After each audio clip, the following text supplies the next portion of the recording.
I bought this Honda S2000 for $6,000 and in previous videos got it running again for the first time in 7 years. It then took a lot to get the car roadworthy again. I replaced every single fluid in the car, brand new tires, brake pads, rotors, and in the last video that you guys saw on the channel, I repainted the hardtop, A-pillar, and trunk of the car, which were previously all in really rough condition. Then it was on to one of the biggest projects yet for this car, which was restoring the interior. It was previously gutted for track purposes, and I'm not somebody who spends time at the track, so I wanted to restore this thing with a used interior from a part-out car. It was an absolutely huge transformation and made the car so much more enjoyable to drive.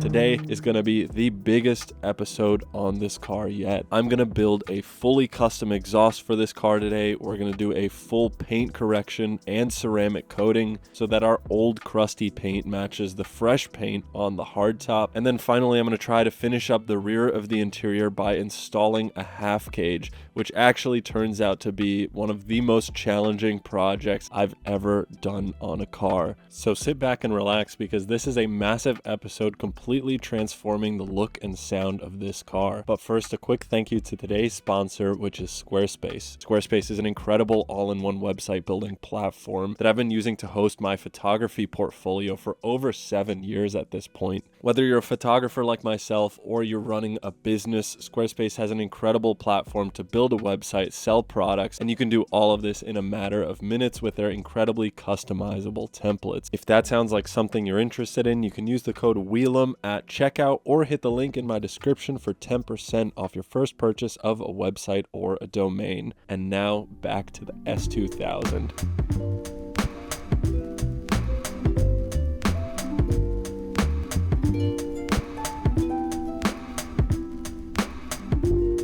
The S2000 is looking a little dirty since the last time you saw it on the channel, and that's because it's been a while. I've been driving this thing, enjoying it, and it's so much fun. But it's time for some more upgrades, and we'll be cleaning this thing up later in the video, doing a full paint correction on the old paint to get it to match the new paint on the hardtop and trunk that I did in the last video. I also can't wait to build a fully custom exhaust for this thing. I think it's gonna sound incredible, especially paired with a new intake up front.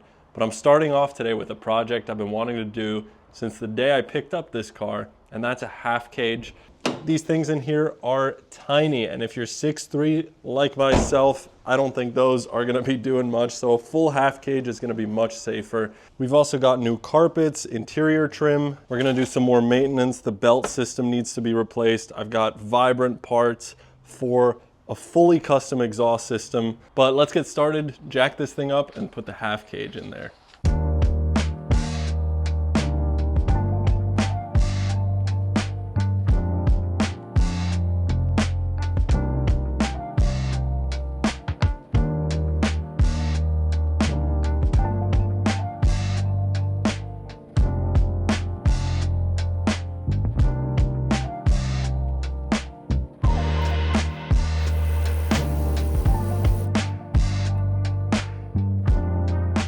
First step in installing this half cage from Belade Sports is to start removing the factory roll bars and seatbelt retaining system. This is all going to get replaced by the new half cage.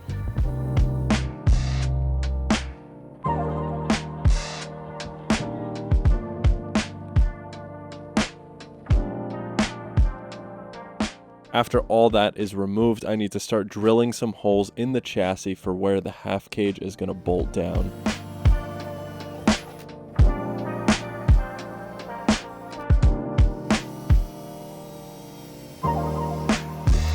All right, this hurt the soul to do, but all the holes are drilled out for the roll cage. Hopefully they're in the right spot. This thing's so heavy.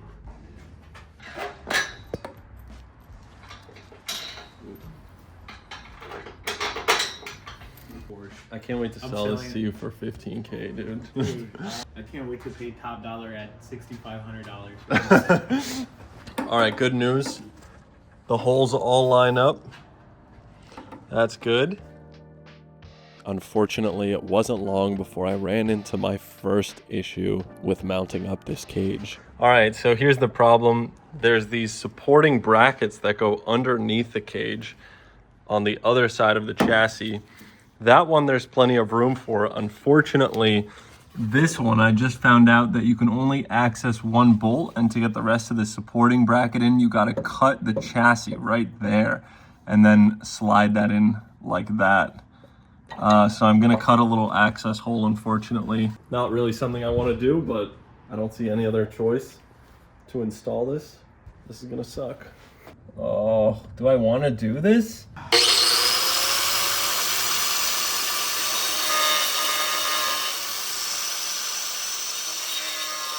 I'm actually not going to make you watch any more of this because it is just as painful for you to watch this as it was for me to do. Fortunately, the cage did bolt down after this, but I ran into some major fitment issues with this thing in more than one place. The hardtop is on and we've got some problems. This doesn't clear, it's rubbing up against there. And because of that, it's not allowing the hardtop to fully seat. So you can see a bunch of light coming through the back here, which means that this isn't weather sealed at all because it's hitting up there. My seat rubs up against it because it's too far back, and I think this is too close to my head. I think if I hit something, my head would smack right on this and I'd probably be dead quicker than I would be without a roll cage. I don't know what to do. This might have to come back out. It does look really sick. That's one plus. But the hardtop isn't seating properly. It touches up there. That's going to rattle like crazy. My seat rubs up against it. The seat belts don't mount properly. Yeah, I don't know what to do about this one. Here's the last part I'm kind of frustrated about is with the way I sit in the car, my head is so close to this roll bar. Like if I get rear-ended, it's over for me. Look at that, dude. Like if I get rear-ended, boink. There goes the noggin. This blows chunks, dude. And this seat rubs up against it. I mean, I know these are aftermarket, but I don't know. What do you guys think? Take it out, leave it? I guess I gotta take it out because I can't even put the hardtop back on.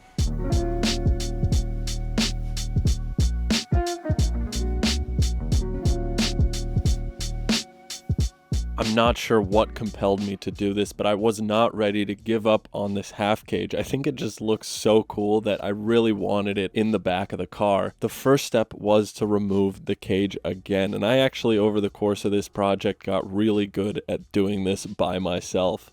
I then took an angle grinder to all 4 of the base plates and decided to chop them off so I could refit this roll cage. It needed to be shortened and it needed to be tilted back a little further so that it clears the hardtop and sits further back from my seat. With an angle grinder, it was really easy to remove all 4 of these plates, and then I cleaned them up with a grinding disc.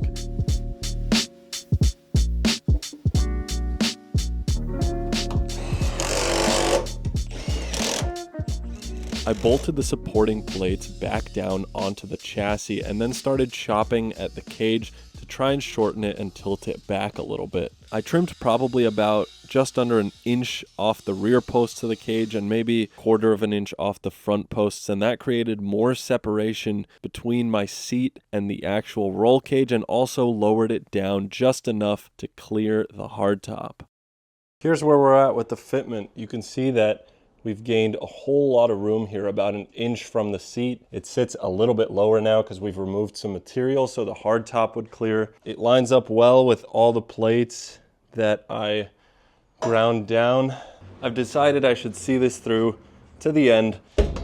So it's time to tack this thing into place. I've never stick welded before. It's a whole different process, but probably about to learn quite a lot. This right here is a stick welder. It's the simplest form of welding. You just need a negative and this is your positive. And once you make contact, this thing will start welding. There's no gas involved. It's super simple. So I'm gonna use this to tack it in place, and it works well on this kind of steel. I decided I'm gonna see this project through to the end. I gotta try at least before I give up. So let's see if I can tack this into place. Come on, baby.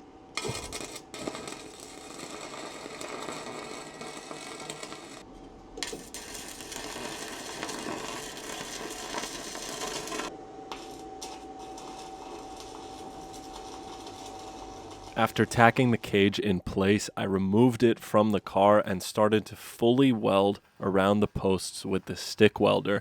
This is my first time ever stick welding, other than one time probably 8 years ago at this point. That being said, it's actually a very easy welding process to learn, and it's a lot of fun to do. Unfortunately, the biggest downfall of stick welding, especially as a beginner with this practice, is that the welds just don't look that good. It's really hard to get uniform beads. I threw some paint over it though, and you wouldn't be able to tell, and then I tried to fit the cage back into the car. Oh, this has been a real pain in my ass. All right, and surprisingly, the holes still line up everywhere, so that's cool. Everything lines up. This has been a very difficult process. It looks like it's done, but in reality, I still need to figure out how to fit the seat belts to this now, because these mounting locations don't even look remotely in the correct spot. So there's that to figure out still. Thankfully, the half cage actually clears the hard top now, which is fantastic news. Unfortunately, partially because of my relocation of the cage, but I also think because of how this was originally built, the seatbelt mounting brackets don't line up properly and the seatbelts don't fit. There's also no threaded nuts on the other side like the factory roll bars. So I cut off the original seatbelt mounts on this cage, resprayed it black, and I was going to try and relocate them. But ultimately, this part of the process is what scared me away from doing it. I felt like I was just playing with a piece of safety equipment now that was too crucial for me and my inexperienced nature to really completely rebuild. So unfortunately, this is where I called it quits, and I actually reinstalled all of the factory equipment, which was devastating. I'm not giving up on this project completely yet. I want to take another stab at this in a future episode, but after like 4 days of messing with this cage, I was just over it, and I think I had a newfound appreciation for how well the factory safety stuff fits. The only other thing I did to the rear of the car was add some sound deadening. After this massive failure, I need a redemption arc in this video, so it's time to build a fully custom stainless header back exhaust that I think is going to make this car sound incredible.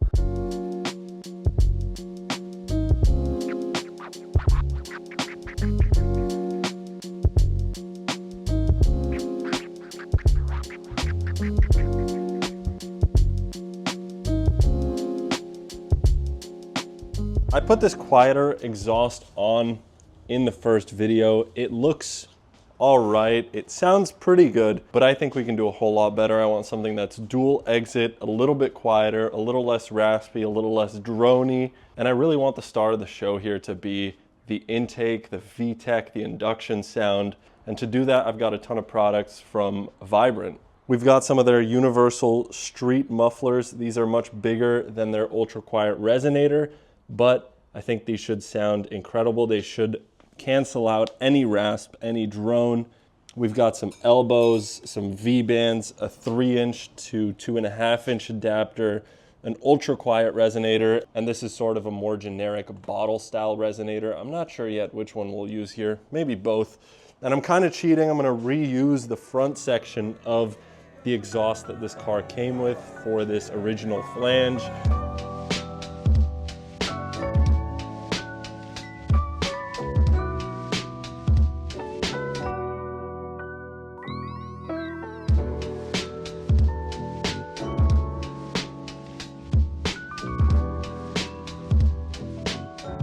This is the stock header on the S2000. This header is perfect. It makes great power. And I think my plan right now is to put a big old resonator right here where the cat used to go. And from there, we'll make our way back and split it into two.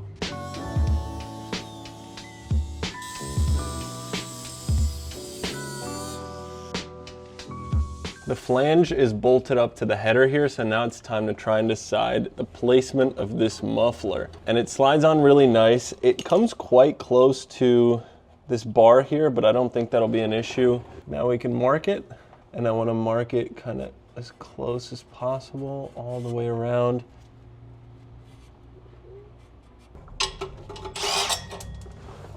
There we go. Next, I can tack weld this piece into place, which is just kind of like a single small spot weld that's easily removable later in case I need to change anything, and then I'll test fit it under the car again. At this point, I'm also going to start building out further towards the rear of the car with another smaller bottle style resonator. I'm going to go right from this resonator into another resonator here, and thankfully this is all slip fit, which is just lovely. So I'm going to position this where I want it. There we go. Not only are you building an exhaust, but you also end up kind of installing and uninstalling an exhaust like 15 times throughout this process. All right, let's go tack this up.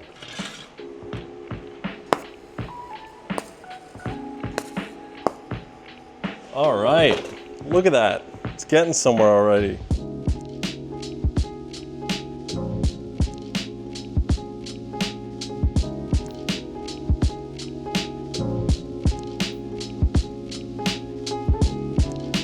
First weld of the day.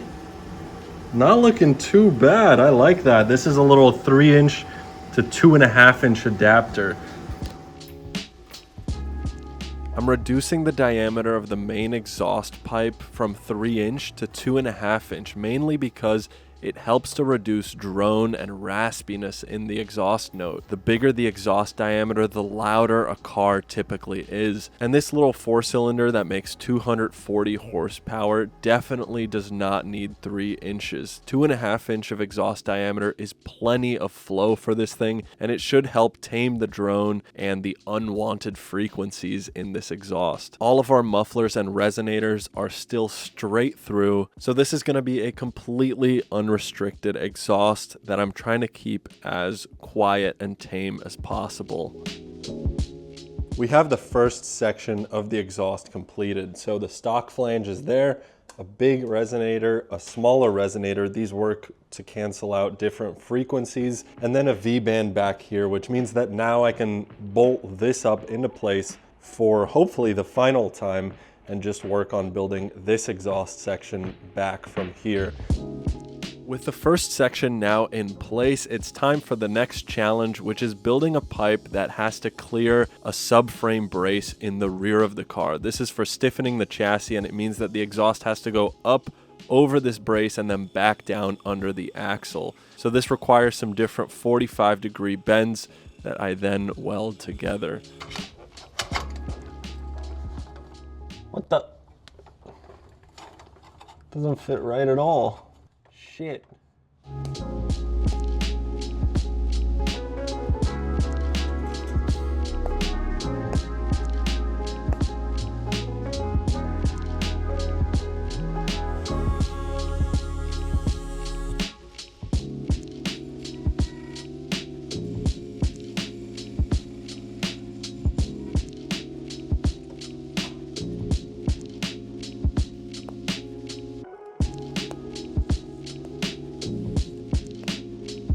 This is looking nice so far.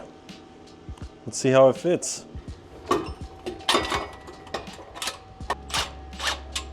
Nice.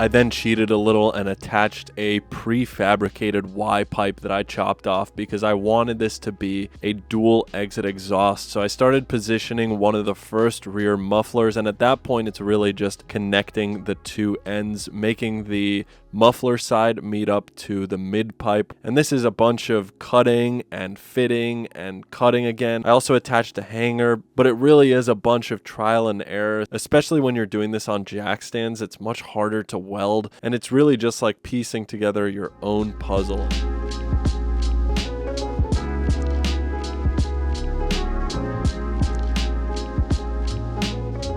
The passenger side muffler is seated in place. This V-band fits up just perfectly right there, Real thing of beauty, it's not welded to the muffler yet. I need to put a hanger somewhere here. I'm really, really happy with how this looks. This kind of goes up because there's a cross member here that this clears perfectly. I got a hanger up in there. Everything tucks up, super neat. So let's keep working on this second driver's side muffler.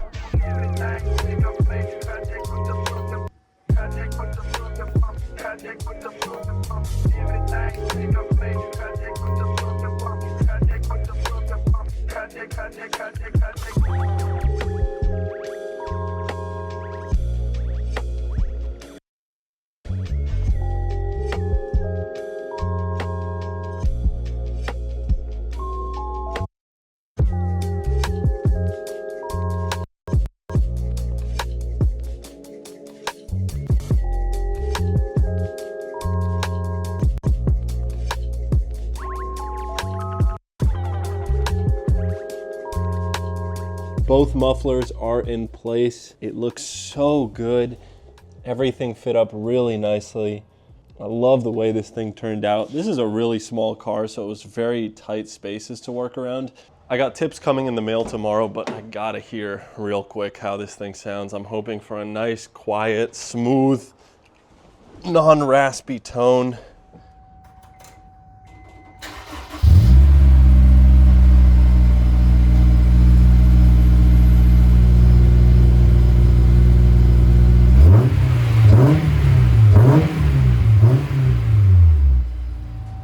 That sounds so good.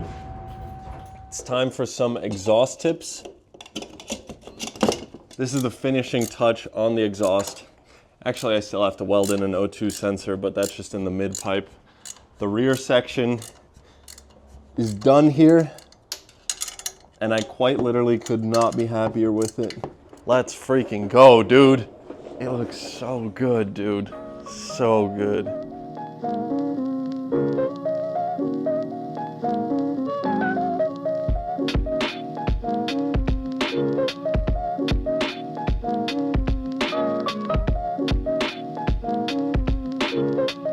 Underneath as well, it just looks absolutely fantastic. We got a bunch of V-bands, so it's easily removable. Very happy with some of the welds on this exhaust as well. I think it turned out just super, super nice. Now I'm gonna drop the mid pipe so I can weld in another O2 bung, and while that's out of the way, I'm gonna replace the transmission mount and the engine mounts on this car as well, so that we have a better feeling shifter engagement, better feeling throttle response.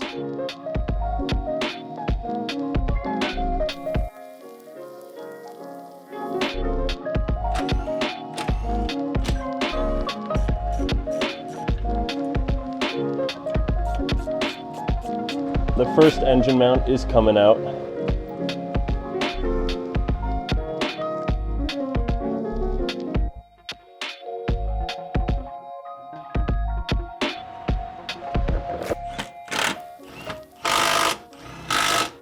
I only replaced one of the little transmission mounts because I didn't realize I needed to buy two. Thankfully, I do have both front engine mounts, which is what really matters. These also came from Belade Sports, and thankfully they fit better than the roll cage did. These were surprisingly difficult to remove considering how small and compact this little engine is. There's no turbos in the way, but somehow there was a ton of bolts, and getting these out was quite difficult. But thankfully this job was worth it, because when I saw the old mounts up close, it was quite clear that these were at the end of their life. They were tearing at the top of the motor mounts, and this kind of aged engine mount will add a lot of vibration to your driving experience, especially at like idle when you're just turning on the car or releasing the clutch. This is one of my favorite things to do on any project car because it just makes it feel so much nicer to sit inside the cabin. I'm definitely glad we did this. There are some pretty serious cracks in the rubber where the motor mount meets the bracket there. I would say that definitely justifies replacing these things. It's happening on both sides.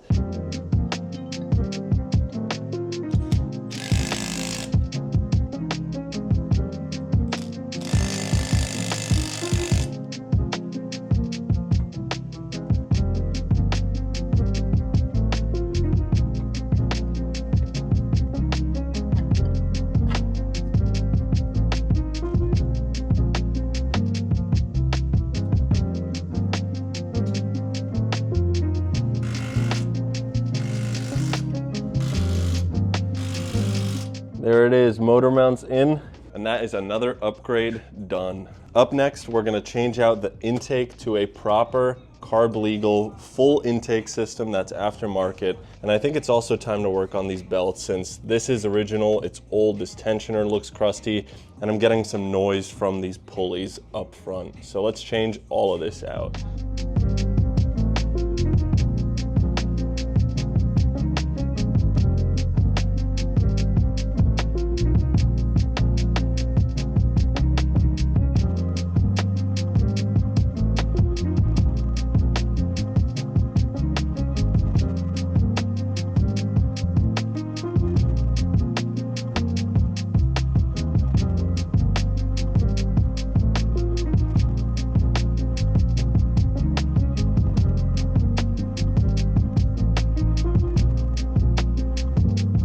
One last mod I forgot to mention I want to do while I'm in here is an upgraded timing tensioner. This also came from Belade Sports. This is kind of a known failure point on these cars, is the timing chain tensioner.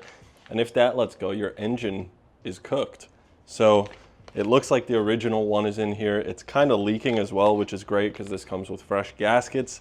This is the chain tensioner right here. You could see there is some oil leaking from here. So I'm going to unbolt this and swap it out for this upgraded billet tensioner.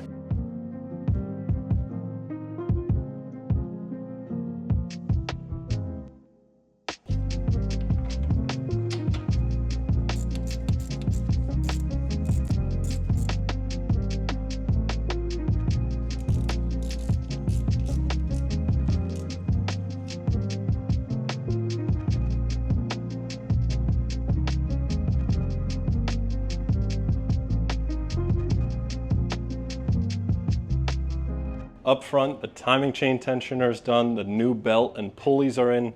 I'm very happy with how this all looks. I don't know why this wrench is here, but I think the last piece of the mechanical puzzle before we restore this thing cosmetically is to put on the intake.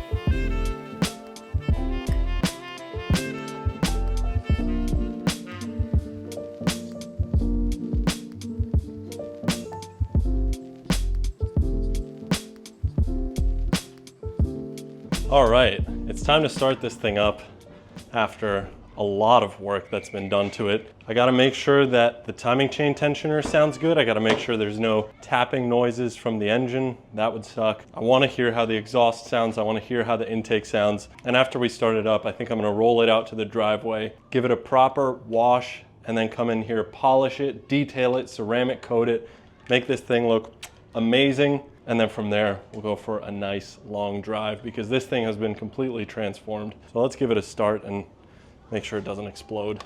Here it goes.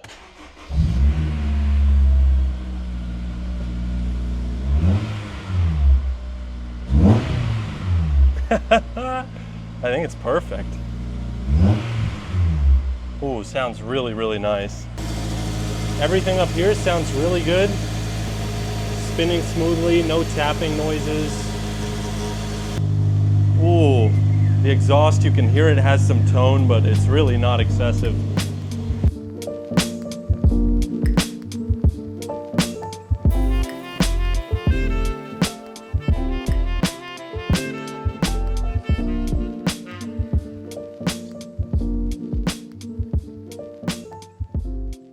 It is finally time to restore and protect this paint, something I've been wanting to do since the day I picked up this car. I gotta give a massive thank you to my friends over at GYEON. They sent over a ton of products to make this process incredibly easy. If there's anything I have very little experience in when it comes to working on a car, it's detailing, and I'm gonna try and keep this as simple as possible. So I'm starting with a 2-bucket wash, soap in one of them, and a wash mitt, and the other one is for cleaning the wash mitt. Then I'm gonna wet the paint down and start with some basic tar remover to get some of the contaminants out of this paint before I wash it with the soap.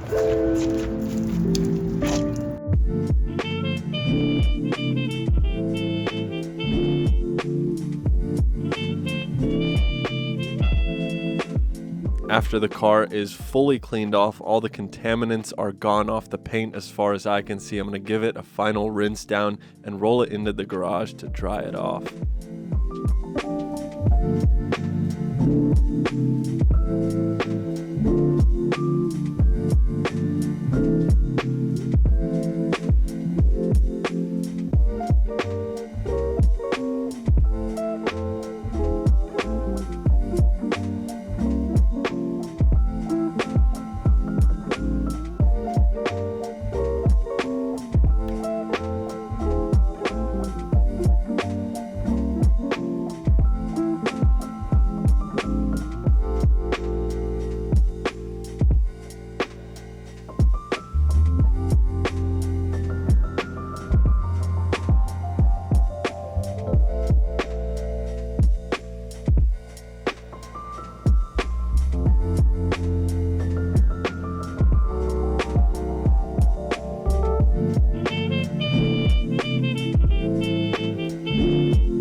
First thing I'm thinking looking back at this footage is, why am I going so fast with this thing? But anyway, I think I slowed down towards the end. I'm using 2 different pads here with 2 different compounds. The first is a little more aggressive to get some of those deeper scratches out, and the second is a polish on the blue pad, which helps to really give that final shine to the paint. I'm working my way all the way around the car, and the difference that this is making, as you'll see in a minute, is unbelievable. I tried this once before on the Miata, but I think that paint was just too far gone. I thought this S2000 was gonna be the same, but somehow this paint came back so beautifully. I don't know if it's because white paint is kind of easier to clean up, but man, this thing looked rough before. It was super chalky, filled with swirl marks, and it just turned into some beautiful, glossy looking paint like the day it rolled out of the factory. I was shocked at how easy this was to do myself. And honestly, the stuff from GYEON makes it super easy. It's super clear what pads to use with what compounds. And as somebody who's never done this before, I found following their instructions super easy, and the results were just phenomenal.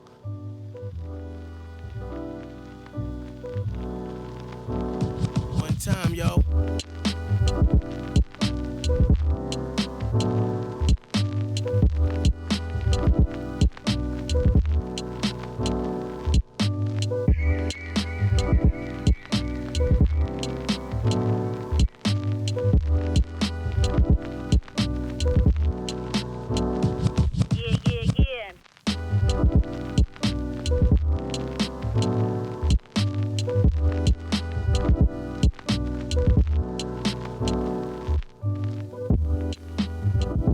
I'm actually speechless. This thing looks so good. Look at how shiny and deep that paint looks. And this hasn't even been coated yet. This is uncoated paint. It's only gonna get better. The shine, that like deep, wet look is back in this paint. I didn't think it was possible. I thought this whole thing needed to be resprayed. But just look at how good this looks. Come on, that's just the quarter panel. What is going on?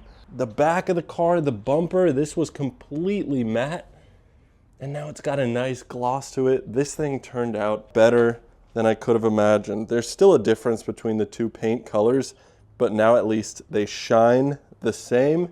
I mean, I am so happy with this. Look at that. Are you kidding me? So now I'm going to do what's called a ceramic coating, which is basically a coating that sits on top of the paint. It lasts a couple years. It's what gives your car that like really nice water beading effect. It makes it really easy to clean. It protects it from UV. This is the coating we're using from GYEON.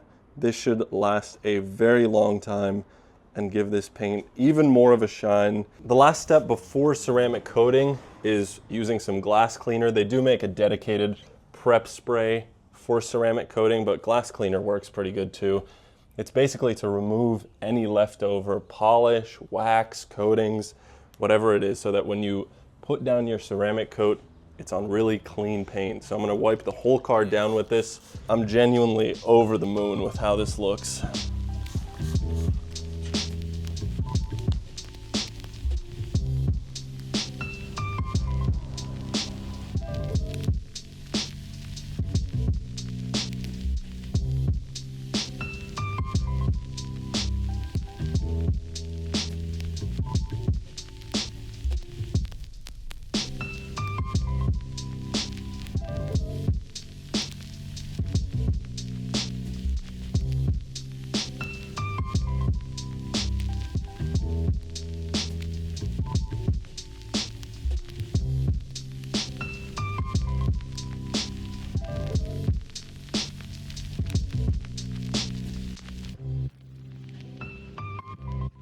Yeah.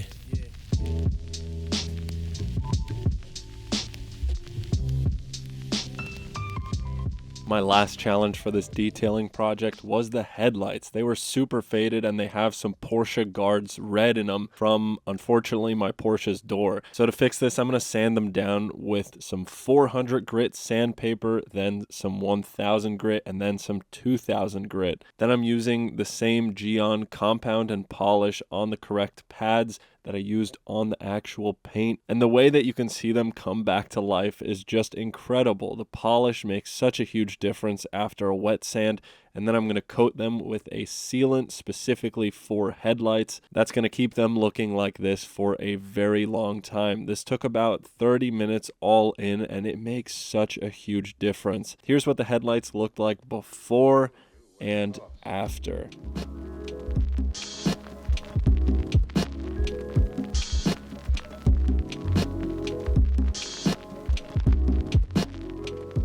The transformation is insane, and now all that's left to do is put them back on the car, reinstall the bumper, put the wheels back on so I can show you this car outside in some beautiful sunshine, and so we can take a listen to this exhaust and intake.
I couldn't be happier with everything that's happened in this video, other than maybe the roll cage, which I hope to finish at some point in the future, although I don't think a part that's supposed to be a bolt-in roll cage should require that much work. It did teach me some new things, which in itself I think was worth it. The exhaust I think is absolutely perfect. The dual exit look is what this car needed, and the sound level is perfect to pair with the intake. It's a great balance, and since it's completely straight through, it should be the best performing exhaust possible. The paint looks phenomenal, and I want to thank you guys if you made it all the way to the end for watching. Let me know what you'd like to see next on this car. I'll see you in the next one. Peace.